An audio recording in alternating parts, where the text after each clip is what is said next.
सभ्यता की विशेषताओं की अगर हम बात करें तो हड़प्पा सभ्यता की बहुत सारी विशेषताएं थी, ठीक है। उनमें से एक विशेषता वहाँ की अच्छी नगर नियोजन भी थी, ठीक है। नगर नियोजन या फिर शहरों की बनावट भी थी। तो दोनों चीज को समझेंगे। पहले समझना हमको हड़प्पा सभ्यता की विशेषताएं, क्या क्या विशेषताएं थी, जिनके अंतर्गत हम लोग जो है 5-6 पॉइंट्स के अंतर्गत पढ़ेंगे। 2 स्टेप में इसको समझेंगे। पहला समझेंगे हड़प्पा सभ्यता की विशेषता, और दूसरे स्टेप में हम लोग समझने वाले हैं हड़प्पा सभ्यता के नगर नियोजन की विशेषताएं। नगर नियोजन, किस तरह से वहाँ की रोड सड़कें थी, किस तरह का वहाँ पर भवन निर्माण किया गया था, किस किस दिशाओं में, सड़क का संरचना कैसा, सड़क का बनावट कैसा था, उसके बाद जल निकास प्रणाली की व्यवस्था कैसी थी, स्नानागार कैसा पाया गया है, ईट कैसे ईंटों का ये लोग प्रयोग करता था हड़प्पावासी, ठीक है। सारी चीज समझेंगे। सबसे पहले हम लोग समझते हैं हड़प्पा सभ्यता की विशेषता, ठीक है। तो सबसे पहली विशेषता है नगर नियोजन, या फिर हम नगरीय सभ्यता भी बोलेंगे। ऐसी अमूमन अभी भी अगर हम समझें, वर्तमान परिप्रेक्ष्य में अगर देखें तो क्या देख रहे हैं, नगर जो है, नगरों में क्या खासियत देखते हैं, और एक तो दिखता है पक्के मकान दिखते हैं, दूसरा सड़क वहाँ की चौड़ी होती है, और साथ ही साथ देखते हैं वो लोग ना, शहरी लोग जो होता है, नगरीय लोग जो होता है, वह जो है कृषि पर आधारित नहीं होता है, बल्कि ना व्यापार व्यापार करता है। शहर में क्या, शहर जो है केंद्र है, व्यापारी केंद्र होता है, शहरों में व्यापार होता है ज़्यादातर। नगरीय सभ्यता क्या था, एक हम जानते हैं वैदिक काल की सभ्यता जो ना ग्रामीण सभ्यता थी, जो पर पशुपालन और कृषि पर आधारित था। लेकिन ये जो सभ्यता हमारा है हड़प्पा सभ्यता या हड़प्पा सभ्यता या फिर सिंधु घाटी सभ्यता, यह एक नगरीय सभ्यता थी। अर्थात यहाँ पर नगरों की बनावट एक उत्तम तरीके से की गई थी, सुनियोजित तरीके से किया गया था नगर नियोजन।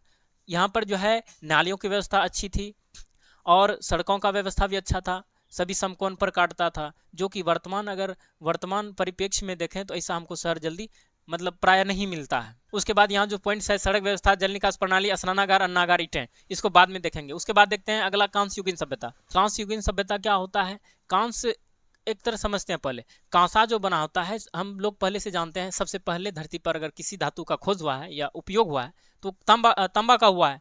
जैसे हम लोग जानते हैं तांबा, आप प्लस में टीन मिलाते हैं, तुम्हारा बन जाता है कांसा। चीजों को समझो। सबसे पहले हम जानते हैं हड़प्पा वासी को ना तांबे का ज्ञान था, यानी कि तांबा क्यों ज्ञान था, कैसे पता चला हमको, वहां पर जो हमें दर्पण जो प्राप्त हुआ है वो तांबे का बना हुआ है, ठीक है। इससे हम अंदाज लगा लिए कि इन्हें जो है हड़प्पा वासियों को तांबे का ज्ञान था, ठीक है।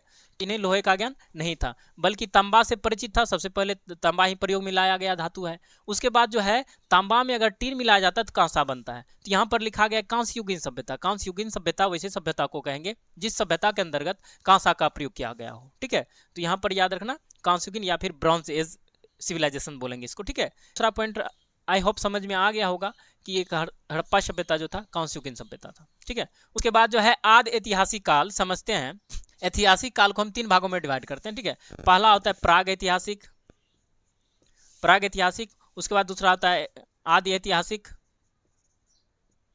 उसके बाद तीसरा होता है इतिहास जिसको हम कहते हैं, ठीक है। कालखंड को अगर हम देखें, विचार करें तो 3 भागों में डिवाइड करेंगे, प्राग ऐतिहासिक, उसके बाद आदि ऐतिहासिक, ऐतिहासिक। तीनों में डिफरेंट समझते हैं। प्राग ऐतिहासिक सभ्यता वैसे सभ्यता को कहेंगे, प्राग ऐतिहासिक काल वैसे काल को कहेंगे जिस काल के अंतर्गत हमें, ठीक है, पुरातात्विक साक्ष्य मिले हैं, ठीक है, पुरातात्विक साक्ष्य मिले हैं परंतु लिखित साक्ष्य नहीं मिले हैं, उसे हम कहेंगे प्राग ऐतिहासिक सभ्यता या प्राग ऐतिहासिक काल। तो प्राग ऐतिहासिक काल के अंतर्गत हम कौन सा काल अध्ययन करते हैं, पाषाण काल को इसके अंतर्गत करते हैं। पाषाण काल प्राग ऐतिहासिक काल है, इसलिए है क्योंकि पाषाण काल में हम पुरातात्विक साक्ष्य मिला है लेकिन कोई भी लिखित साक्ष्य नहीं मिला। दूसरा जो आदि ऐतिहासिक काल वैसे काल को कहेंगे जिसके अंतर्गत पुरातात्विक साक्ष्य और साथ ही साथ लिखित साक्ष्य भी हमें प्राप्त हुआ है, परंतु लिखित साक्ष्य को अभी तक पढ़ा नहीं गया है। तो तुम लोग को पता होगा कि हड़प्पावासी के पास जो है लिपि हमें प्राप्त हुआ जिसे भाव चित्रात्मक लिपि कहते हैं। कुछ फिगर उगर के द्वारा बनाया हुआ रहता था, ठीक है। इसका जो लिपि है कुछ चित्रात्मक था, ठीक है, भाव चित्रात्मक इसको मुख्य रूप से बोलेंगे, ऑब्जेक्टिव में आएगा, या फिर चित्रात्मक या भाव चित्रात्मक। अगर क्वेश्चन पूछे हड़प्पा वासियों की लिपि कैसी थी, उनका लिपि क्या था, तो भाव चित्रात्मक या फिर चित्रात्मक। कुछ फोटो बना हुआ रहता था लेकिन उन्हें अभी तक पढ़ाया नहीं गया है। तो आदि ऐतिहासिक काल वैसे काल को कहे जिसमें पुरातात्विक साक्ष्य साथ साथ लिखित साक्ष्य भी उपलब्ध है लेकिन लिखित साक्ष्य को अभी तक पढ़ा नहीं गया है, उसे आदि ऐतिहासिक काल कहेंगे। उसके बाद ऐतिहासिक काल कहेंगे वैसी, और हाँ याद रखना आदि ऐतिहासिक काल में हम सैंधव सभ्यता का अध्ययन करते हैं, ठीक है, सिंधु घाटी सभ्यता का। और ऐतिहासिक काल क्या हुआ, इतिहास क्या है, इतिहास वैसा काल जिसके अंतर्गत पुरातात्विक साक्ष्य, साथ ही साथ लिखित साक्ष्य भी प्राप्त हुआ है, ठीक है, और लिखित साक्ष्य को पढ़ा भी गया है, जैसे वैदिक सभ्यता, ठीक है। वैदिक सभ्यता के जैसे हम वैदिक सभ्यता से 4 जो वेद होता है, ऋग्वेद, यजुर्वेद, सामवेद, अथर्ववेद, इन चारों वेदों से उस समय के लोगों का जीवन का अध्ययन प्राप्त करते हैं, ठीक है। ये तुम्हारा ऐतिहासिक काल होगा। अब जो आदि ऐतिहासिक काल है, आदि इतिहास काल में पुरातात्विक साक्ष्य तो है, लेकिन साथ ही साथ लिखित साक्ष्य भी है, लेकिन पढ़ा नहीं गया।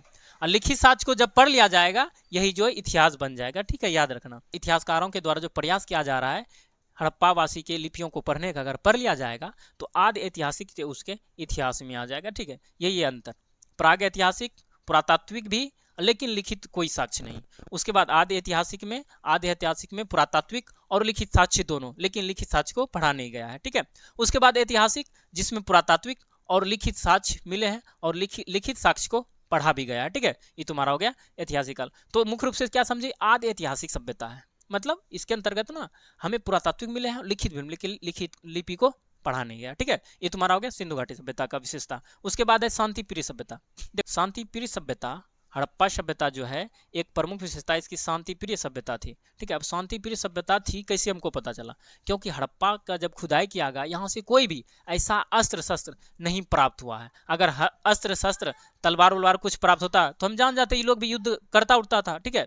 लेकिन मुख्य रूप से जाने कि शांति प्रिय सभ्यता इसलिए थी क्योंकि इसके खुदाई से हमें कोई भी अस्त्र शस्त्र नहीं मिला। इसी से अंदाजा लगाया जा रहा है जो हड़प्पावासी था शांति प्रिय था, ठीक है। व्यापार प्रधान था और साथ ही साथ शांति प्रिय था, युद्ध। उसके बाद है व्यापार प्रधान। हम जानते हैं कि हड़प्पा सभ्यता एक नगरीय सभ्यता थी, और जानते हैं नगर जो है व्यापार का केंद्र होता है। ग्रामीण लोग कृषि पर आधारित होते हैं, लेकिन शहरी लोग जो है व्यापार पर आधारित होता है। क्योंकि हम जानते हैं सिंधु घाटी सभ्यता जो हमें प्राप्त हुआ है, हड़प्पा सभ्यता एक नगरीय सभ्यता थी, इसलिए व्यापार प्रधान थी। और व्यापार प्रधान जो है, व्यापार अपने देश के अंतर्गत, साथ ही साथ दूसरे देश के साथ भी व्यापार होता था, ठीक है।